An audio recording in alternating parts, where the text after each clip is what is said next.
All right, greetings, people. This is Conversations with TopDonn. It is Thursday evening. You know what that means. We're here for another great discussion. Hope everybody's having a great week. We're already middle of February. This year is flying. So let's keep it moving. Today, I'm super stoked, super excited to be joined by my good friend Peter Kara, DJ Xpect, straight from New York City. My guy, how are you? Good. Greetings from Brooklyn. Oh yeah, from Brooklyn, Harlem, mama, ama ni yeah, wapi? yeah. Kuna wengine wajui ni wapi? I used to be in Harlem. That's where I go, but now I'm in Brooklyn. So yeah, Okay. chilling. All good, all good, all good, all good. Yeah. So we're gonna get going here. So we've got a lot of ground to cover. So as you can see, DJ Xpect is in the studio here. Yeah, He's one of the top Kenyan-born producers that we have here stateside. So we're definitely going to delve into that. But where I want to start with Peter here is the beginnings as a DJ. So we know each other from way back, from your days in yeah, Minneapolis, running Mesasha Entertainment. yeah, Being an artist as well with the group that you had, being on the Wakilisha shows. Like I have a couple of pictures, by the way, I'll put up and I'll put you on the spot, but it's all good. We'll get there. So let us know those humble beginnings as a DJ and how you've transitioned now to being more of a producer, doing production work. Let us know about that. yeah. So I first began as an artist. So I was an MC back home, in Nairobi. All those freestyle shows, all that stuff. So our crew was called DPG, and we just used to go to jam sessions and just jam out and stuff. And so when I came to the US, actually, so around the time I came back to the US in '98, there were a whole bunch of people, a whole bunch of Kenyans coming through around the same time who are around our age group. So a lot of us knew each other from the raves and everything. And so we easily and quickly connected through the web. The internet was new then. You remember the Kenyan Year to chat. That's where most of us linked up, just started touching base.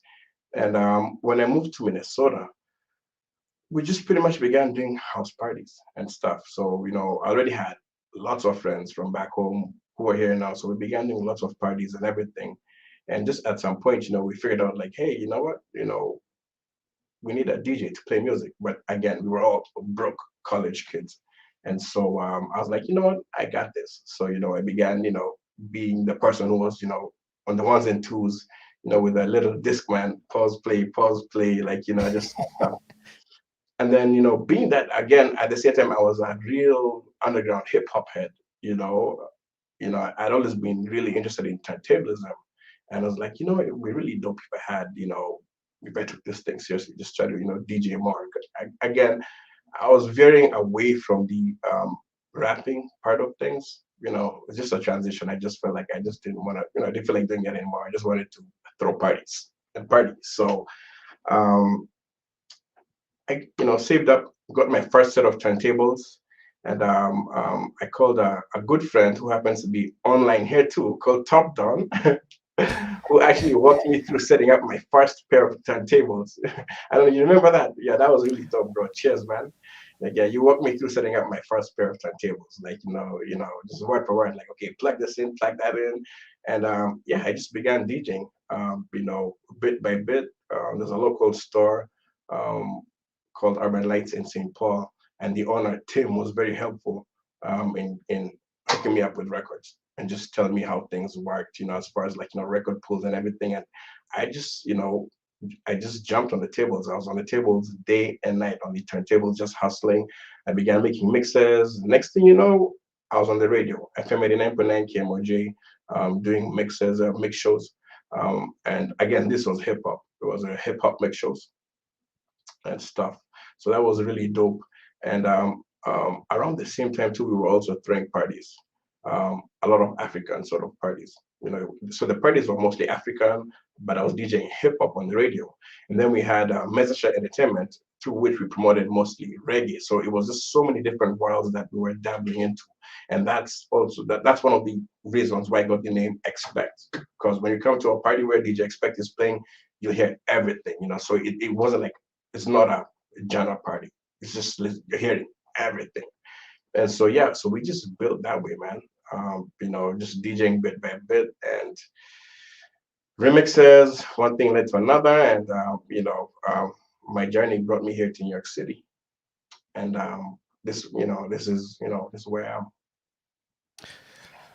It's funny you bring up those old days because it's I have a couple of snaps. I'll put them up. Trust me, I will put them up. I have one or two here from some of the early days. You talk about turntablism. I pulled this off of you. If you can see one of those Yeah, ones with the small dreads. I see you still have them yeah, going. I remember that one. But yeah, one of the yeah, things I was going to say, and you mentioned it as well, is because your rise from just like beginning the DJ thing, and then I remember like when you got on KMOJ real quick, but it was one of those interesting things is being an African playing hip yes, hop on the radio, right? yeah, And then now you look at where things have kind of gone, where it's like, oh my God, all of the African music stuff that we really, we would play, but really wasn't hip. Like right now is the biggest rave.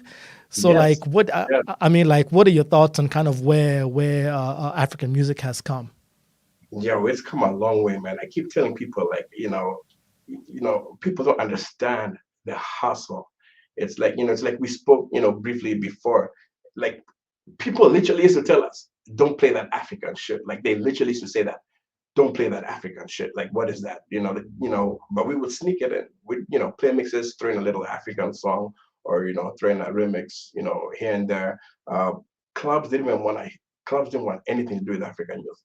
You mentioned African, they're like, no. And that's where we began all our parties, underground. Literally, African, parties in the USA began underground. Like, I'm talking about motels, hotels, warehouses. We've come a long way pushing this stuff really hard.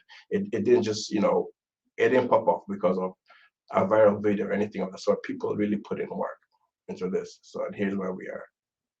Yeah, no doubt. A lot of the people who are out now who hear Afrobeat mainstream have no idea like where Yeah, some of the work that people like yourself put in. So it's yeah, it's good. I think it's very important for people to be able to recognize some of the pillars and founders of what you see today. People who are actually on the ground right at the very beginning, like yourself. So yeah, that's why I think it's important for us to be able to tell our own stories, to be able to give your story as well. So this is why we do these shows. yeah, So I'm yeah. seeing you're sitting in the studio. I want to ask the transition now from being a DJ to actually going in and doing production work. Like how did that come along? So being a hip hop head, and stuff, I was always into, like, just making music, like making beats. To me, it's like creating music was kind of like just telling a story, just by making sound.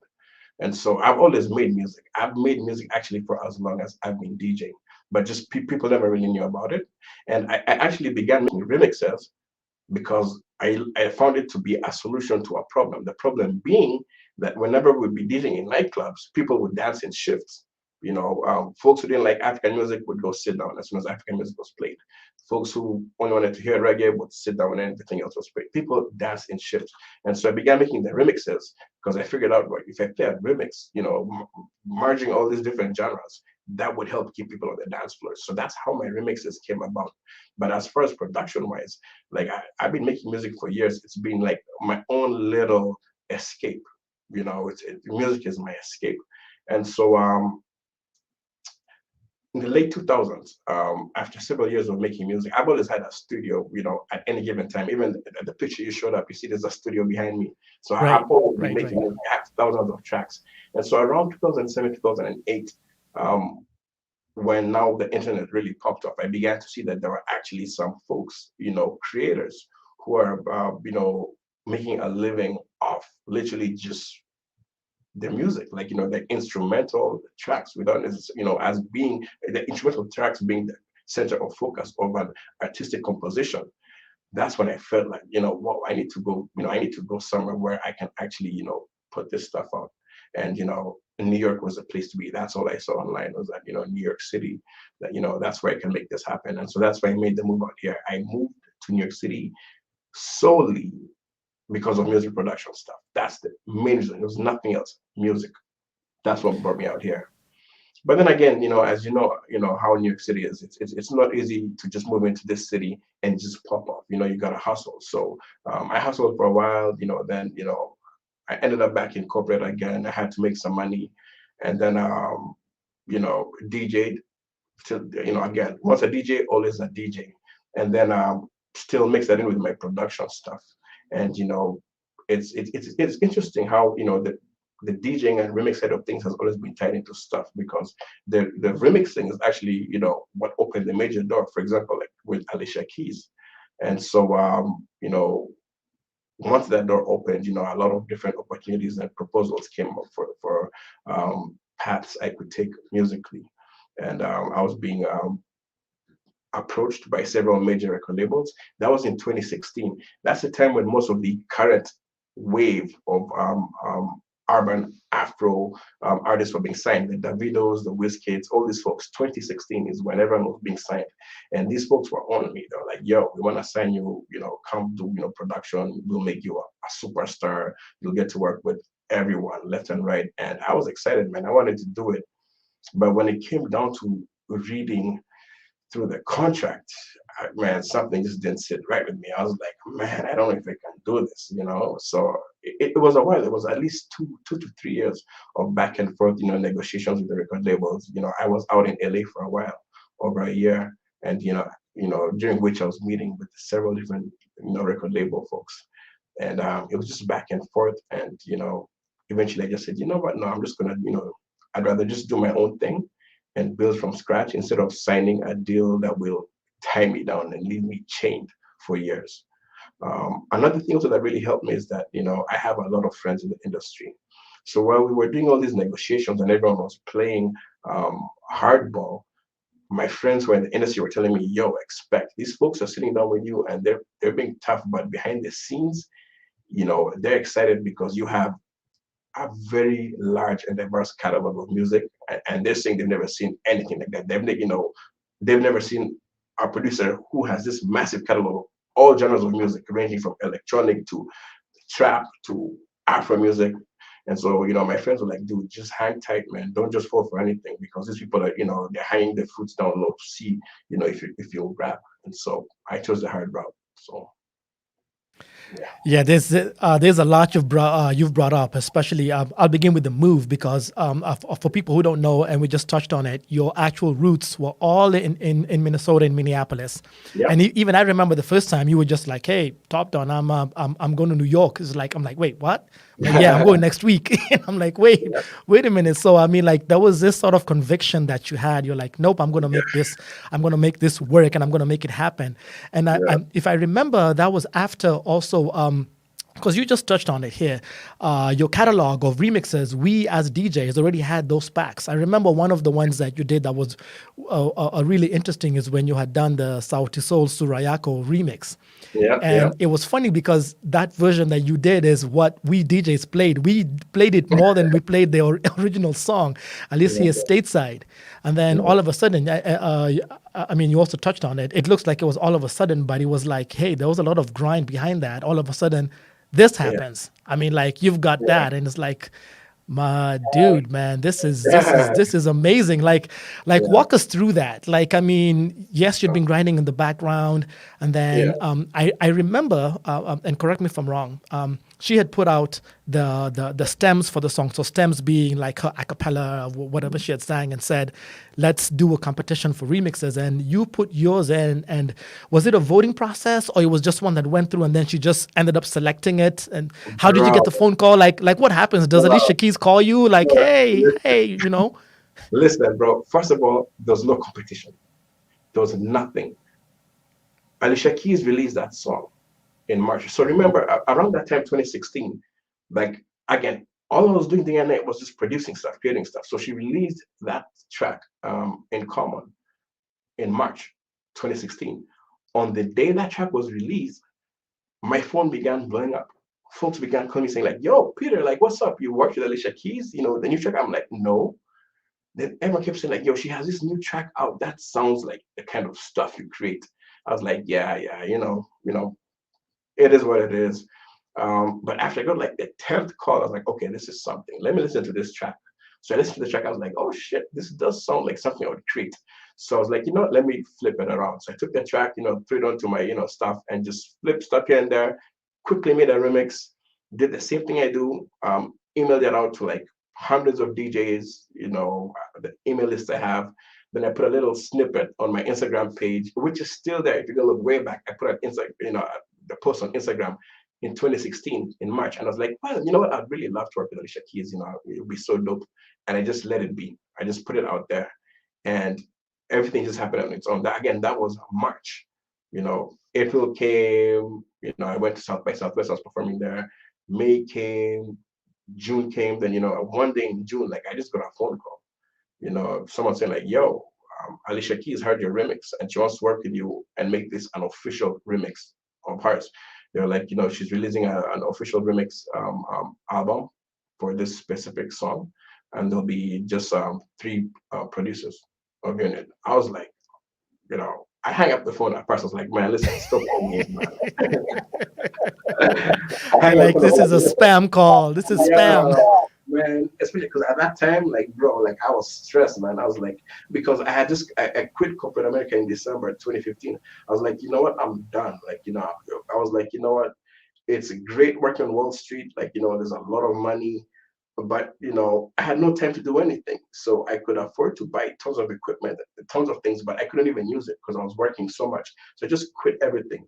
And so by the time mid 2016 came, I was at this point in life where I'm like, damn, like I was just like, God, just show me a sign, what I'm supposed to, because like, I don't know what to do. Like nothing seems to be like really popping off. And then I get the call from, from Sony Records. So I hang up. I'm like, yeah, stop playing games, man.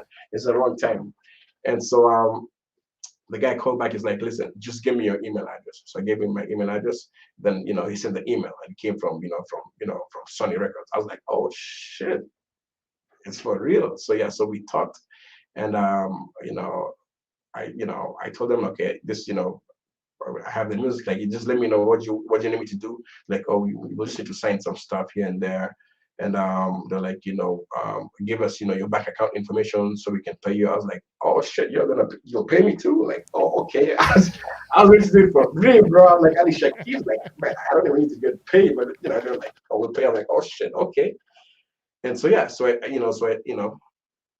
did all that, and it's Swiss Beats who put up the poll. So when all the remixes were released, so actually check this out. It was just 3 of us, 3 producers on the official remix, and then they put on Black Coffee last minute. Like Black Coffee was just put on, I think, just literally the week the album was being released. There was the BET Awards, and I think he linked up with them in LA, and they did, they cut the remix. So he's lucky because he had the privilege of getting the stems and doing it in studio, with her and everything. But I everything I created was just straight off the original track, with nothing else to work with. But nevertheless, so Swiss Beats, put the poll up once everything was released and said like, yo, which remix is popping, like which is the best remix. And folks began voting, and thanks to to you folks out there, folks voted that my remix was a top remix, and that's one of the reasons why as well a lot of the record labels were reaching out. They're like, okay, let's do something with this guy, because out of everyone who was on that remix album, I am the only one who was unsigned. Everybody else, was already signed. But it was great. It was a great launching pad for many careers. As you can see, like with Black Coffee, after the work on that same album with Alicia Keys, everything for him was skyrocketed. Collabos with Drake, with who, and everything, all those folks. As for me, like I turned down the record deals, so I remained in the shadows. And yes, part of me felt like shit. Part of me felt a certain way, but again, I was like, I'm not willing to compromise. I know the value of my music, and I was like, what, I don't mind, sitting in the shadows for a few more years, because at the end of the day, when everything pops off, I will, I will own my masters and everything. What specific things were the record labels asking you to compromise on that you didn't want to do? Now, we try to be as honest as possible on the show, but if there's something you don't want to touch on, that's fine as well. But like, what some things were they doing that you just say, Apana, I can't do it? Well, I can be honest, but I mean, I just won't say the name of the record labels and stuff, because I don't want to be blackballed, down the road. But in a nutshell, they wanted to sign me to an 11 album deal. 11, 11, yes, 11, bruh. Not even the two packs. Those people were signed to that long of record label deals. But see, the thing is, they heard my catalog and they heard how much music I had. They're like, oh shit, we need to lock this dude down. And so that's why they wanted to sign me for that long. And I was like, nah, man, I can't say, 11 albums. Like, yo, by the time I'm released from these albums, like, who knows? And there was no guaranteed path to the release of the music. It was like we'll release the music at our discretion, and then there were more clauses saying things that anytime I created a new track, if I created a new track, they had to have first dibs on the track. So I had to give it first to the record label. Then they'd figure out, they'd listen to it and figure out what to do with it if they wanted it or not. And they would have the pleasure of having 45 days to decide whether they want to work with that track or not. And in case they didn't want to work with that track and they were, they gave me the green light to do whatever I want with it, they would first have to clear who I worked with. Right. So Wow. I'm like, so in my mind, I'm like, okay, so how do I earn a living then? You know what I'm saying? Like, Right. how am I earning a living? Because if I make tracks and maybe y'all aren't feeling them, or they're not getting placed, but and I wait for 45 days, and then now I'm on my own channel, half of these tracks, how am I getting paid? So I was like, nah, nah. Were they And going to give you an advance up front though? yes, they're gonna give me an Okay. advance, but let me just put it this way: the amount of money they wanted to give me for as an advance, when I did the math, like the amount of money I was making on Wall Street was way more than that. So in Wow. my mind, I was thinking in terms of like, you know what, you know, I probably, as much as I hate the corporate world, I'd rather suck it up and jump back on a contract gig on Wall Street, make that money, which would be same or more than what they would have given me as advance, and then use that money to just develop myself and my music and everything. And Right. that's what my plan was, until the pandemic, of course, disrupted everything. So Wow, that's an interesting story. So speaking of flipping tracks and remixes, so I was going to ask you about the setup. Actually, for those who are watching, thank you for watching. Once again, this is Conversations with TopDonn. I'm just going to put up a couple of comments. We have Mufaru Chivote says here to support. Brown Jewel says Xpect setup is so clean. I agree. yeah, And Mufaru also says clean as a whistle, my guy. So, yeah. what are you running behind the board there? Explain a couple of things to us. Okay, so I use for my DAW, I use Ableton, because it's also easy to integrate, from DJ standpoint. Um, the beat machine, that's a beat machine. It has really dope sounds by Native Instruments. I have an Alessis keyboard, 61 key. I have my little drum here I came with from back home. you know, A true Kenyan, you guy, a true Kenyan. listen, trust me, man. I'm not, I'm not a professional. Like, just one here, one, two here, there, and for the drum, and then I have another little iRig little pad here. So this one, I got this because this has as a connector for iPhones. The iRig setup is usually for more mobile use, and I got this because I used to create a lot of my tracks out on the streets. You know, just taking the whole visual and taking inspiration from the surroundings and creating music. Because that was before this new machine came out. This new standalone machine came out. Um, that's what I used to use. So that's why I have this. The Akai APC 40 controls Ableton, and this is more for like live performances. So eventually down the road, my goal is, my setup will be like, turntables, have that APC 40 for doing live stuff, with, my mixes and stuff. And that's, pretty much what I use, laptops and stuff. And yeah, I even make music on my phone, just anything. Yeah. If you mentioned earlier about your sound, and I personally know like it's very, very diverse, but for somebody who doesn't know and is watching you for the first time, say, you all most producers you will know is say, hey, if you listen to a Dr. Dre beat, you'll know what it sounds like. You listen to a Swiss Beats beat, you'll know what it sounds like. For yours, typically, like I would probably know what it would be, but how would you describe your sound? Man, it's hard because like, again, I create all kinds of music, but the one thing that you can tell about my sounds when you hear my music is that you'll hear a lot of like really, you know, harmonious melodies, like some dope melodies, and that's like that's where in the sense Afro electronic comes from. It has you'll hear electronic synth sounds, very melodic electronic synth sounds, but you'll also hear percussion music, with it, and then you'll hear underlying tracks that may be either dance leaning or trap leaning, or just the merging of both. In fact, I mean, if not for the potential feedback, I would have played a track or so for folks here.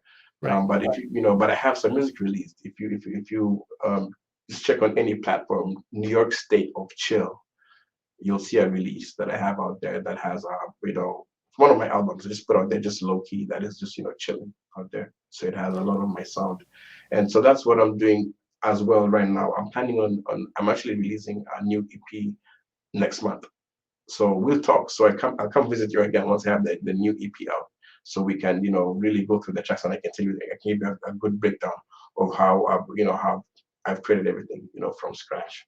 But it's gonna be instrumental leaning, but then again it's gonna have a lot of different interesting sounds that folks will be able to pick out, and which I'll be able to break down more. There's a kind of sound I call nomadic soul, um, that it chops up, it has polyphonic and polyrhythmic, sounds and vocals that are chopped up and just resampled, pitched up and down, mixed in with the percussion and the different electronic elements of music into just one composition that is often chill. I'd say on the spectrum of almost hypnotic. But that's like my own unique stuff that I like doing that. That's my own unique stuff. And No, yeah. no, no. You're right. So if for those who are watching who've not sampled his catalog, make sure you go in and sample the catalog. You touched a little bit on it on the Nomadic Soul one. There's the one that you were done with the visuals combined with it, like super creative. If you just if you know, you know. I mean, it's to me, it's always like some of the best stuff is slept on, and I'm like they really, and I'm not just saying this because you're on the show. That was like some brilliant Yeah. some brilliant stuff, man. You know what I Yeah. mean? So Okay. I just wish more people would pay attention, you know? Yeah. So it's still out there. If you search on YouTube and just search for just Afro electronic and expect, you'll see a composition I put together that is about 30 minutes long. It's like introducing you to the Afro electronic sound, and it has visuals and the sound. I put that together. It's dope. I made that several years ago. One other thing people also don't know is that I have released music under a different name, Dream Slow, and I actually released a whole EP album, and I created a whole short film for it as well, visual, and all that. That's also on YouTube if you search. It's called One Day. It's also on Spotify, on all the major platforms. And yes, I've done a poor job of really pushing out this music and promoting it. But I will let more folks know about it. Um, One other thing I need to add for any of the folks who want, many of the folks who remember back in the days, around the time I did the Alicia Keys remix, I also released an album called Nomadic Soul, with 10 tracks of the really deep nomadic soul sound, and then it suddenly vanished.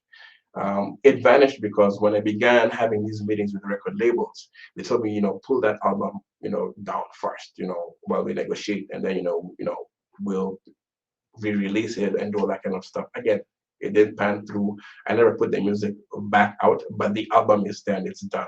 I will probably put I'm gonna re-release the album because it was getting really great feedback from folks. So yeah. Yeah, put it back out. I have it, and it's super dope. So Yeah, put it yeah, back out for sure. yeah, So I yeah. want to touch on one thing. Being a producer and an artist at the same time. We've talked, about you producing for other artists, Alicia Keys, doing remixes here and there.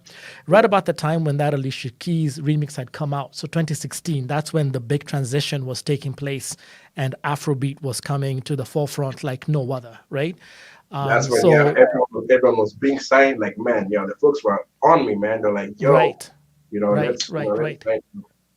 So I mean, like for yourself, you didn't have to prove your pedigree. Your pedigree has already been proven, and that's why those artists were coming through. But it seems like to me, you really haven't. Either maybe consciously didn't want to work with some of these artists that are the biggest ones in the game, or they just your sound didn't want to match up with what they were doing. So what's the reason behind that? Um, I don't know, man. I'm kind of like a rebel, man. It's like I don't like going with the norm. So, I don't know. It's just there's something just rebellious with what I do. And like I value my music so much that, I don't want my music to just be tossed around as a disposable commodity to fit just someone's narrative. Like I have an emotional bond to every music, every musical composition I create. And so that's another reason why I barely released any music, because I'm attached to it. Like when I create sound, like I create sound from a very deep space. Like I don't just sit down and say, like, you know what, let me make a trap song. No. Every time I create music, like for me, it comes from a very deep place. So it's very hard for me to also just like put the music out or just give it away to someone. So yes, I've been very selective with stuff. And also, yes, around the same time, like I was just hesitant to just jump on the train, on the wave, for the sake of it. So yeah. I see. That kind of makes sense. The question here about the software that you use, that's from Yeah, Mufaro. I believe you said it was Ableton. You want to delve into that a little bit? yeah, yeah. So Ableton is a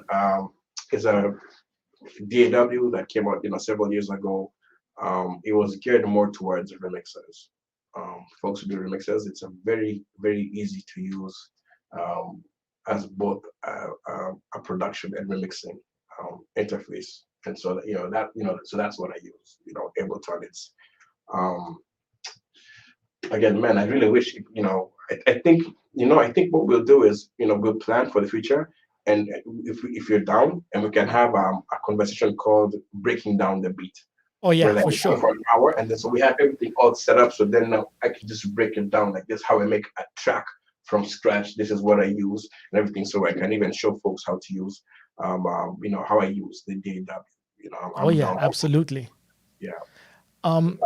The one other thing I was going to bring up, actually, it's a question that's been asked here about having experience about as a producer. Would you ever consider starting a record label in Kenya? But before we get there, Yeah. as a producer, on a very objective and critical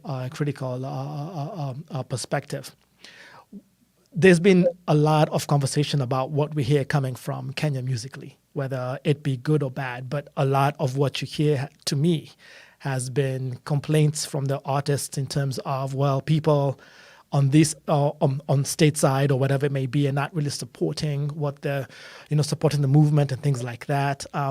I think that's not a fair quote from them, because we don't have any reason not to promote what they're bringing. Right. What's your take on the state of Kenyan music now? Because it's I think you and me both know, 15, 16 years back where Kenyan music was. And, someone like yourself and myself Yeah. being on a platform that I was back then, what we were pushing was our own. So what has happened? Why did it get to where it is right now? What are your Yeah, thoughts? I think also many people don't realize that Kenyan music kicked off the wave of what is now known as Afrobeats. Mark that, my words very clear. Kenyan music kicked off this whole wave. The Kenyan sound called Kapuka and Genge, that was out in the early 2000s, set you know set the path for what everything else is right now. And eventually, Nigerian artists, jumped onto it, and everyone, and they literally ran with it. I think, with Kenya, why we didn't take it to further levels is we kept. I guess we were, we didn't really appreciate our own sound. Um, that's, I think it's a Kenyan thing. I think it's something that we, Kenyans need to evaluate internally. Like, when it comes to appreciation of your own sound. Now everyone knows anywhere you live, on earth, it's the same thing. Like, you're likely to not get as much love locally at first until you pop off on your own. Then is when the love comes. But I think with Kenya, like, we're not even giving a chance to, any innovative stuff that is out there to, make its way to the surface. We, I mean, again, I might be wrong, but from what I see on the outside, and by talking to people back home, there's an obsession with music from elsewhere, but not from inside. Yet we have such rich musical elements within the country that are not being tapped into. Like, for example, like with my production, all the Afro stuff I'm incorporating inside, like the drum patterns, like I'm heavily studying like Sukuti music, Sukuti drums. Sukuti drums are actually considered, an endangered, an endangered, cultural existence, by UNESCO. It's dying out. No, people are taking over this music, and it is valuable.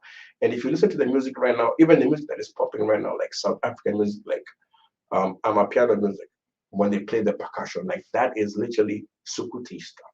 So that is stuff that Kenyans have. It's our own, but we're not utilizing it. But we're listening to other music that has that, but we're not tapping into what we have. So I would really tell folks back home, just do something unique. Let's tap into this, our rich musical heritage, and just run with it. Is Whether it on people in position of the know?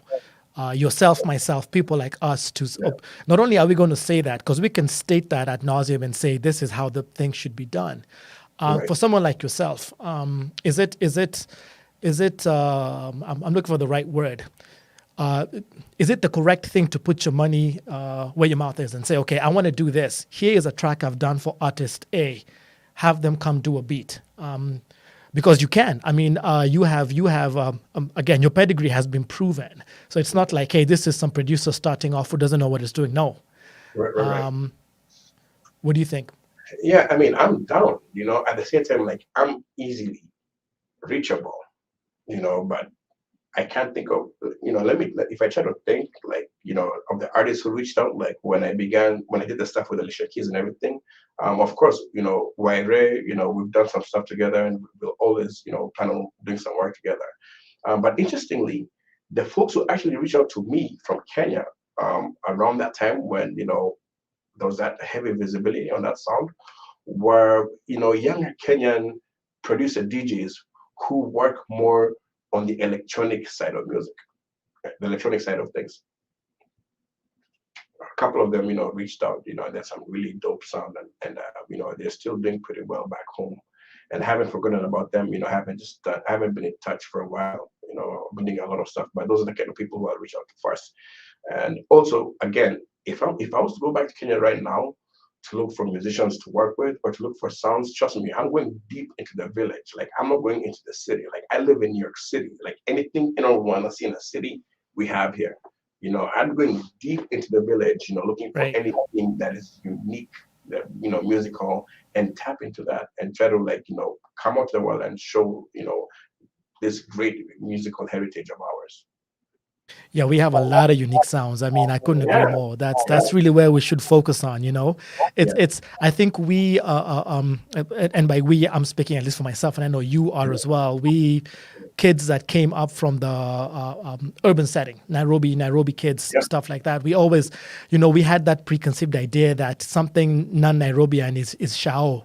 yeah, Like these are shady things, not knowing that no, majority of the Kenyans don't even live in the city. They live in those same villages yeah, we're talking about. So yeah, Kenyan music, as we know it, yes. should originate from the villages. That's really where the sound is. The sound is not in the city, right? Yeah, and if you listen to, like, even a lot of the Nigerian music, they have like, Afrobeats, yes, is very, it's a very, again, common genre, but a lot of the folks who are, the top artists, like, the Davidos and all these folks, they really tap into the deep, African, musical elements of, Nigeria, really dope drumming, like the Yoruba drums and all that stuff. It's really dope. They tap into it.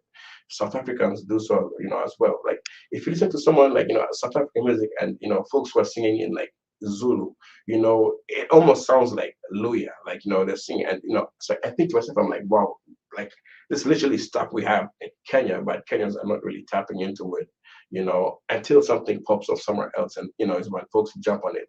I would tell folks, man, like, let's dig deep into what we have, our very rich, musical background and just, run with it.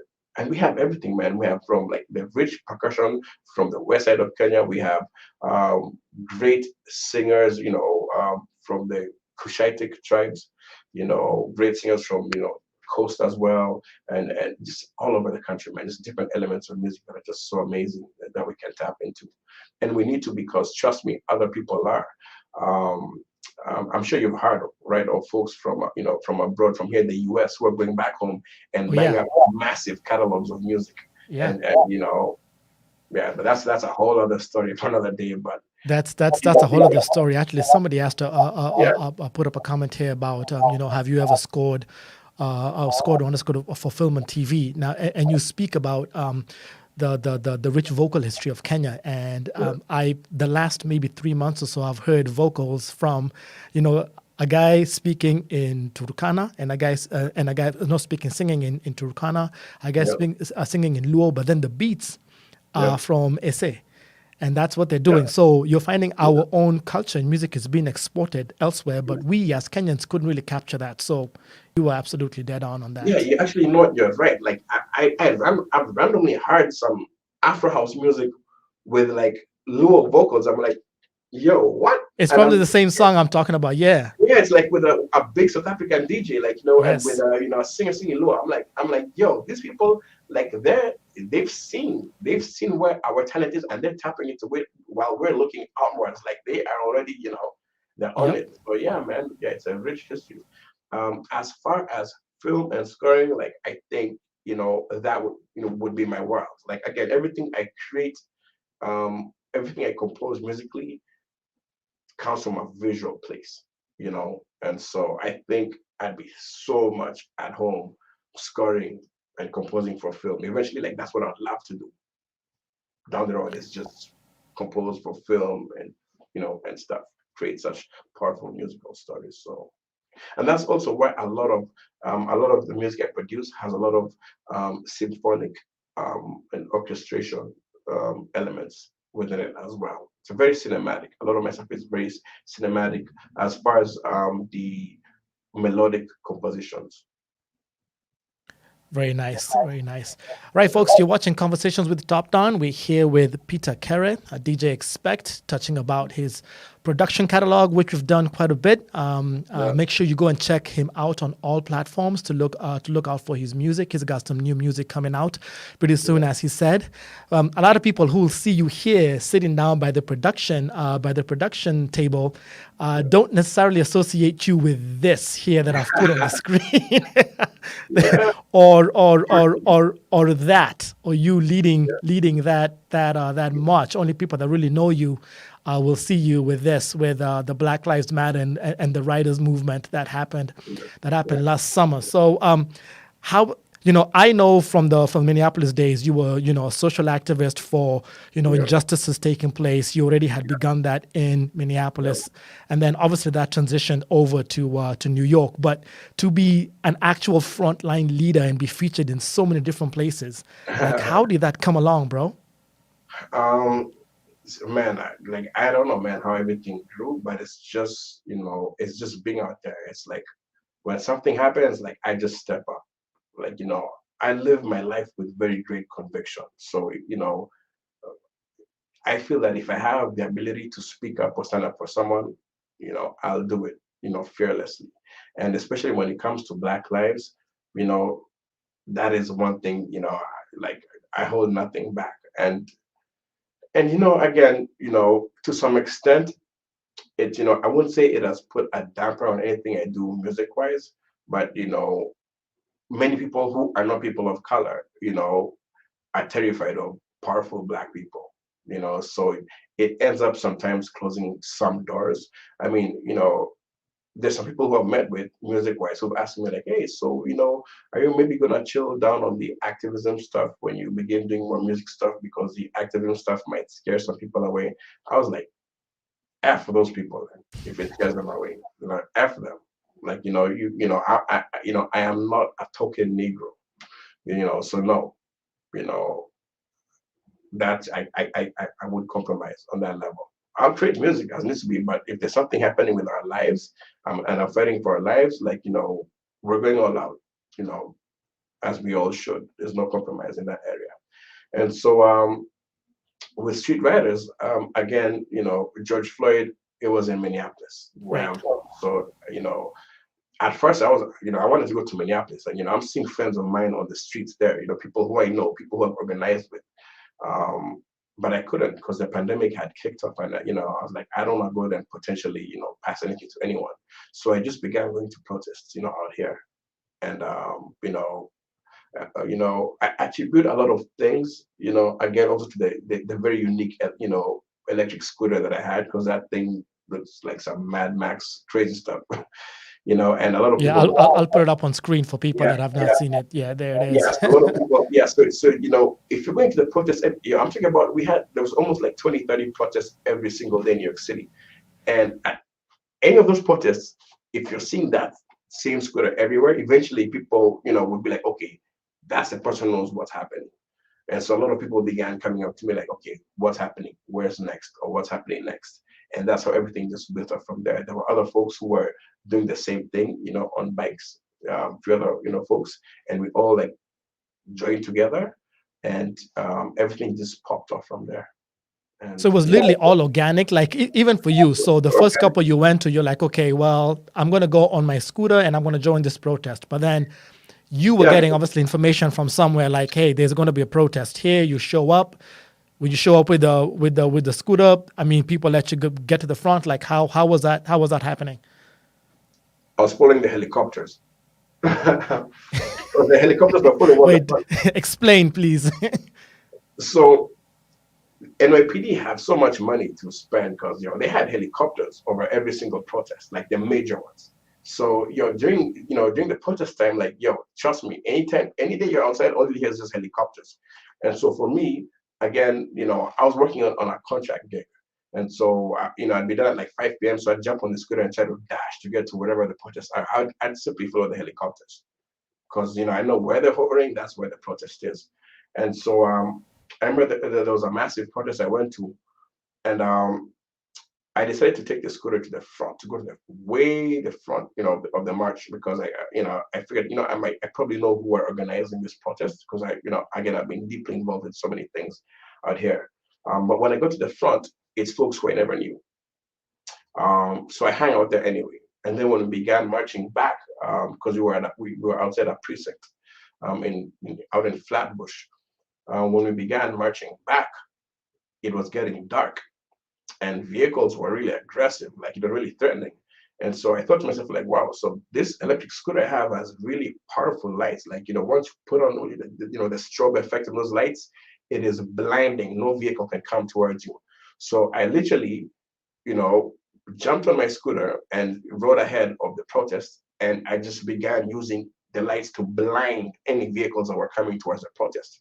And so there's some people with bikes, and we told all folks with bikes, come to the front, because if you have your bikes in the crowd, you're gonna people are tripping over bikes, there are thousands of folks.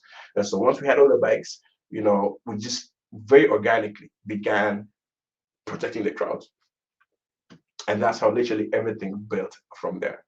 Um, One protest to the next protest, folks will link up, folks on bikes were like, wow, we can actually, keep doing this. And so we eventually, the group grew until it became a pretty sizable group of folks on bikes. And the turning point was one day we were coming back from Manhattan, coming back to Brooklyn, and a police helicopter began chasing us, and they began referring to us as a protest on bikes. and we weren't a protest on bikes. We were literally just going back to Brooklyn from Manhattan.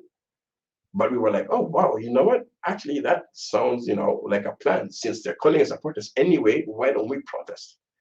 And so that's what we did. We said, you know what? Let's put together a bike protest, and we did that. Next thing you know, hundreds, thousands of bikes, out, and before you knew it, it actually became the largest, weekly Black Lives Matter protest in the world, pretty much every Saturday.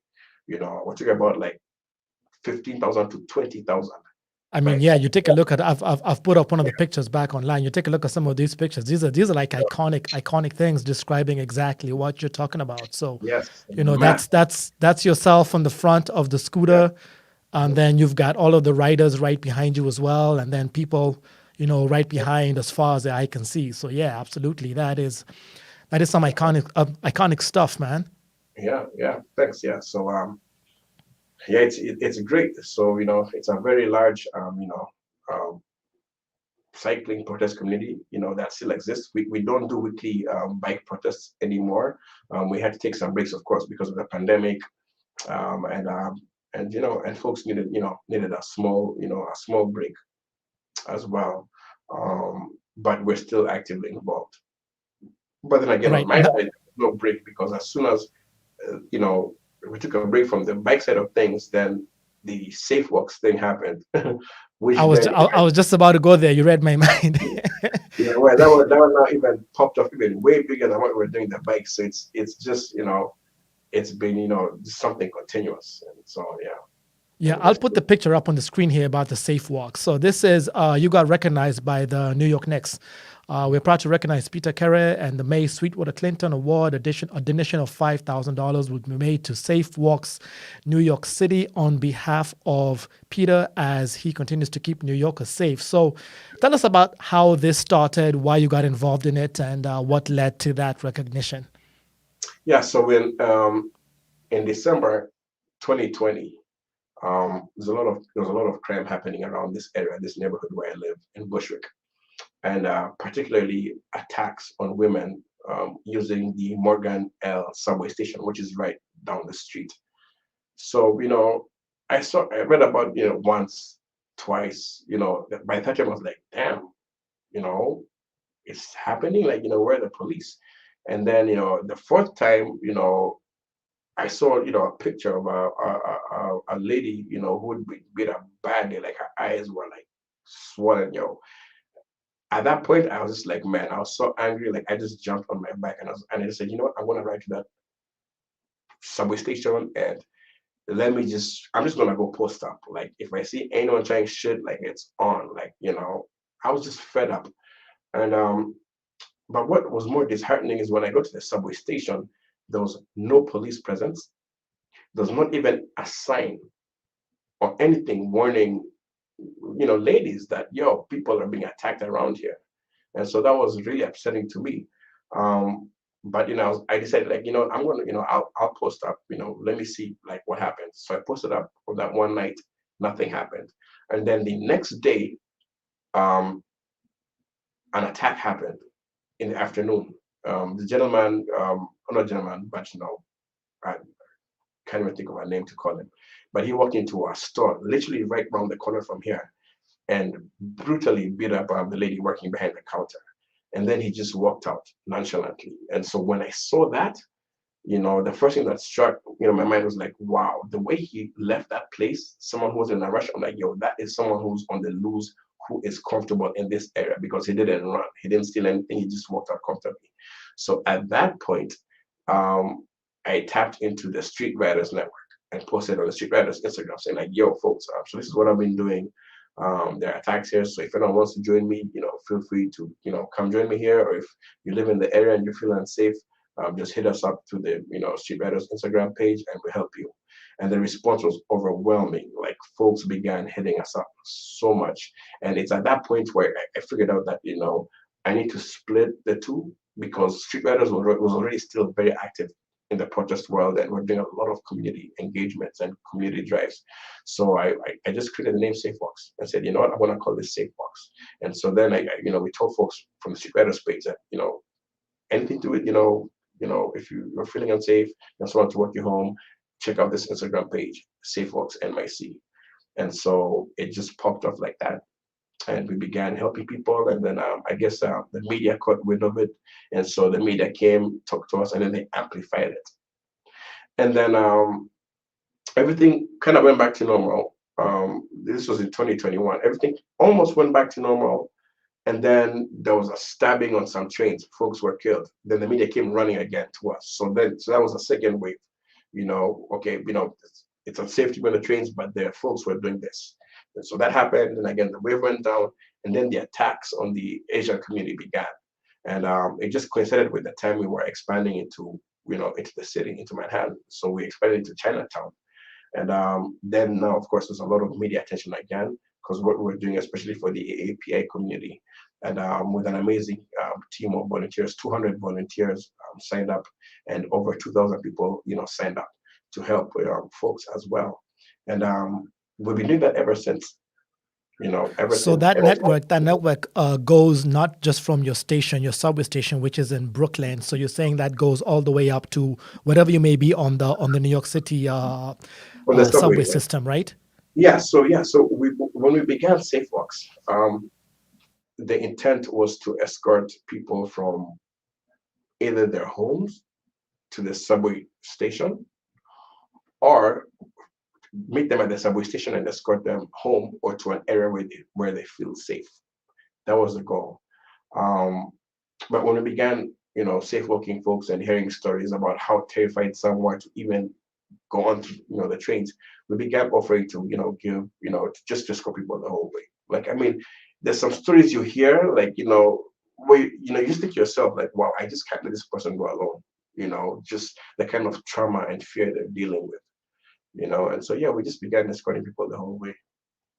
And Very nice. And then also in addition to that, when I was doing some research, I saw some of the food drive stuff that you did, and I remember you used to do that in Minneapolis, and I saw that you've continued yeah, that. Just briefly yeah, touch on that as well.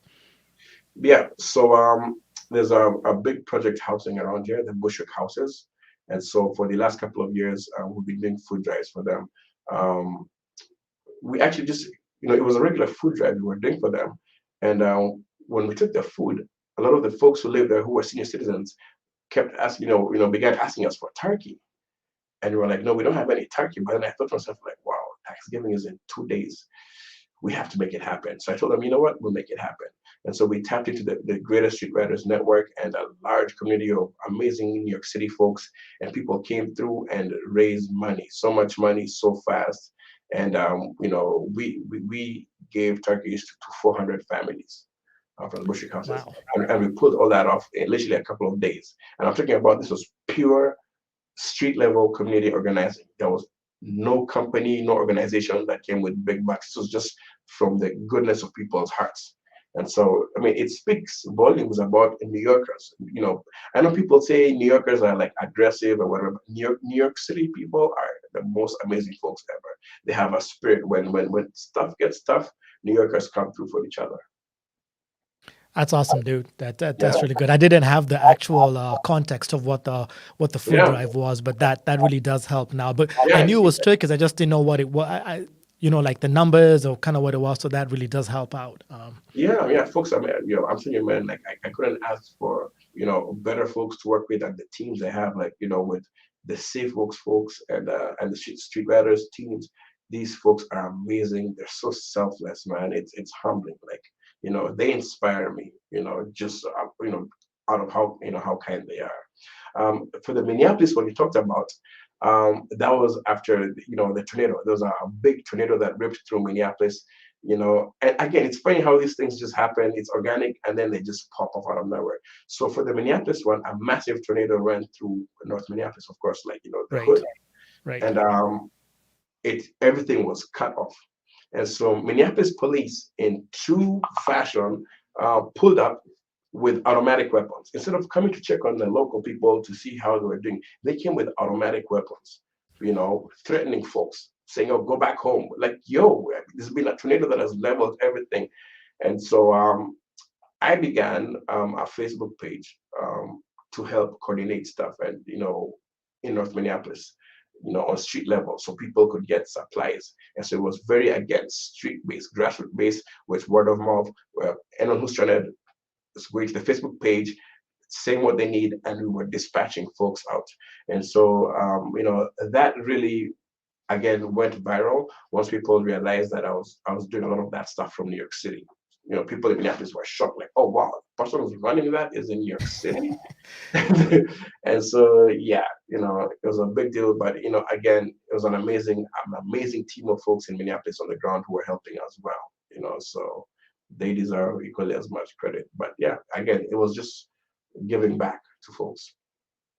Wow, you got a lot on your plate, dude. I mean, like when you look at your regular 9 to 5 producing, you've got the social activism. Like when Yeah. you get time for yourself, like other than like And, you're and the thing working, is, you're working 25/8. Like when do you get time for yourself, and what do you like to do uh, when you're quote unquote free time? I don't know, man. And remember the fight, right, for diaspora voting rights. So like right now, Yes. we'll be able to vote because of some of the efforts we did, like really kicking down doors, storming to the embassies, and we even sued the Kenyan government. And like we took the battle till the highest court in Kenya. We had And that conversation last week. I don't know if you watched it, no, no, I but haven't I yet. kind of held my tongue. But I mean, like it's been very, very bitter the way that it's been done. But that's a conversation we had Yeah, last week. We yeah, can have it again because there's so many more things that need to get done. But yeah. it's a good start. Yeah, they're doing it. The Kenyan government is doing it not because they want to, but because they have no choice to. Like they took the case all the way to the High Court, the Supreme Court, Right, and we beat them. And right. remember, this fight we had with them was over 10 years ago. Oh yeah. Like they had the order, they were told enable the Kenyan diaspora to vote ASAP. But then they came up, they cooked up a sort of crooked deal where they said, oh, we're going to let them vote bit by bit. So every election cycle, they add one country or two countries. And now they've added the USA for this year's Kenyan elections. But they're making it almost impossible for Kenyans to be able to register and vote. So they're still playing games, Oh yeah. and, yeah. But Oh we'll yeah. fight them. We'll keep fighting Yep, them. make sure you go check out that episode. It is on our YouTube channel. Once again, this is Conversations with TopDonn. We are broadcasting live on Facebook and YouTube. We are actually Yeah, already an hour in, yeah, yeah. almost past time for our cutoff. So, final few things expect. So I know that you mentioned that you've got the album coming up. Yes. When can we expect that? Where can people get it? Where can they check you out? Where can they check out your music? Just want to brush through that again before we log off. Yeah, absolutely. So it should be, so I should have a music single release coming out in the next couple of weeks. Like I assure you, before the end of February. So that's like in the next couple of weeks, I will have a music single release, and then the whole EP itself will be out around March, probably the third week of March. I don't have a fixed date, but I do know that I should have a music single out within the next couple of weeks. Um, Easiest way, I guess, social media. It's so much to handle, but my main social media handle is DJ Xpect on Instagram. That's DJ Xpect, and or Facebook as well. You can check me out there. But the music will be out on all platforms, and yeah, All right. And you're still gonna. I'm taking the still gonna continue with the writers going on as well as the safe yes, walks as well. yes. We're still doing all that is rolling. Like the community still needs help. We're still applying pressure on the city, on the new administration to do better for New Yorkers as far as public safety is involved, because there's a lot of talk right now, but not a lot of action. So, All right, and folks. actually, We go ahead. now that I think about it, like again, but we're out of time. But I never told you the history about like about bringing the urban African sound to New York City, like how it Mhm. all began. It's a very interesting story. Like maybe next time, if we Oh have no, no, time. no. We can go over. We're good. Okay, It's not like we're getting kicked off the network. We can go. okay. I'm So good. yeah, so check this out. So when I moved to New York City in 2008, 2009, 2009, when I moved to New York City, um, again, there's always been African music that has been played, um, but again, it was more of the really, I won't say traditional, but the Lingala type of music. That's what the norm was. And so I'm here in New York City now, and I'm deep in the loop with like the new urban Afro stuff that is out, but really there's nothing popping off that, on that level or in that route in the city. There were little parties, the folks who were doing, who were playing, some of the newer music in different, boroughs. It would be false to say that there weren't any Nigerian parties with some of that newer Nigerian music, because there were.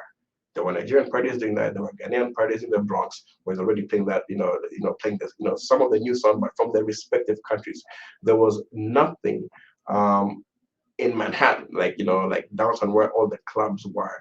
There was a regular night playing specifically this, that kind of African music.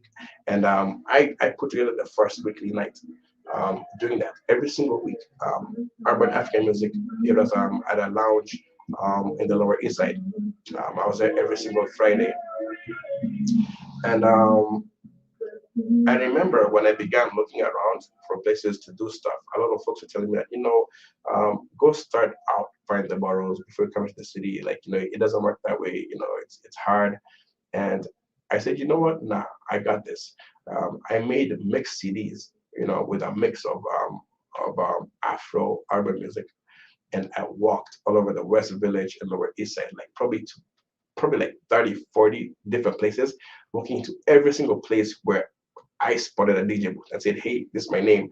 I'd like to do this, some African parties here, if you're down for it. So of course, many people say no, but again, if you keep knocking doors, eventually someone will open. And out of all those doors I knocked, 2 spots said yes, we'll do it. So there's La Linea Lounge, which is on First Street and First Avenue.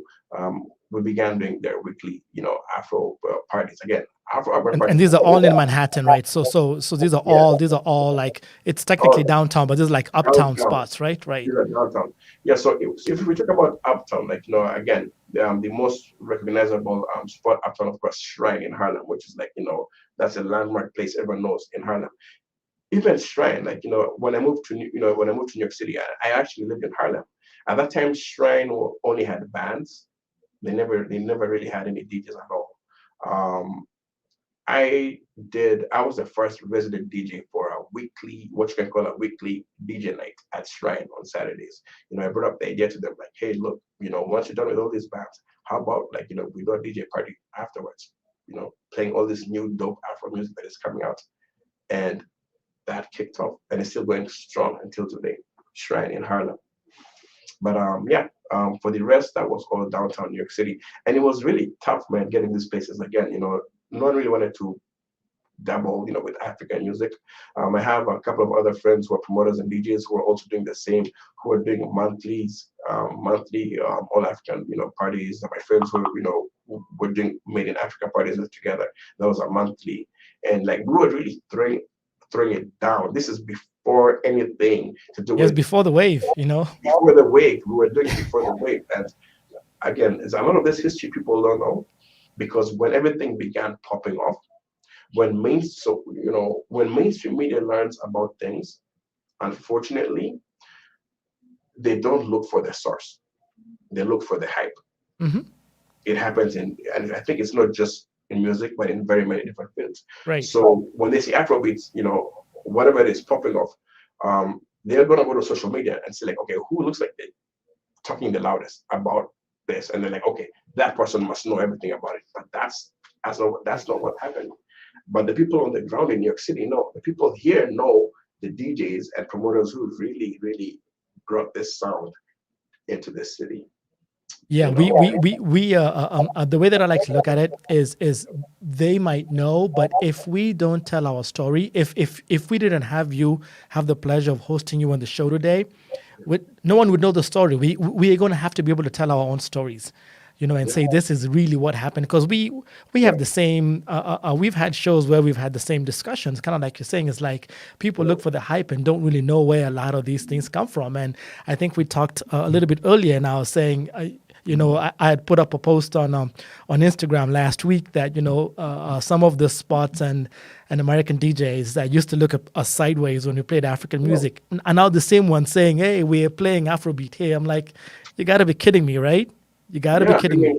I mean, people don't even know that you were playing, Afro stuff on XM radio, like back in the days on XM. Yeah. Like, way before people even knew like what Afro is. You were throwing it down. Like, I mean, I was on the radio, I was doing on Kimbo J, but you were doing it on a way larger level. Back then, a lot of people don't know these stories. Again, a lot of people go with the hype. Again, and I'm fine with that. Like, I don't really, for me, it doesn't matter. I prefer actually being in the background. I don't like being in the spotlight. I don't want to say like, oh, well, you're one of the OGs. I don't care for that. But what I really do care about is that I want this to last. I do not want this to be just another wave. And for this to last longer than just being a wave, then we have to make sure that the people who are the face of this sound are people who are grounded and rooted and who are able to anchor it down and not just ride the wave for the hype. Because unfortunately, Well said, man. if that's who's at the forefront of everything, then at the slightest jolt of things, they'll run off and leave everything to go down. So we need to, right now, African music is in a great place. It's still breaking in, but we need to anchor it down. Very well said. Very well said. We'll need to get you on for a show just specifically about those topics because there's a lot that we can talk about. But folks, we are past time, which is good. When you're having fun, time just flies. So we are at 15 past the hour, which is okay. Sometimes it can go over. Things are going good. So thank you all to those who've tuned in both on Facebook and YouTube. Thank you for the comments. Thank you for rocking with us here Thursday's Conversation with TopDonn. Make sure you hit that like and subscribe button if you're on YouTube. That way it sends it out to people that you might know. It helps out the channel.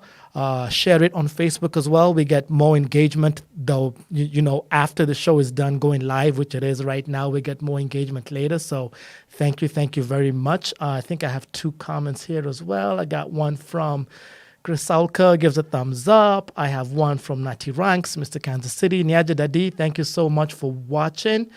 Folks, thank you to our guest, DJ Xpect. Thank you so much for coming onto the show. We will be off next week, but we will be back the week after that. I will obviously post details about that show.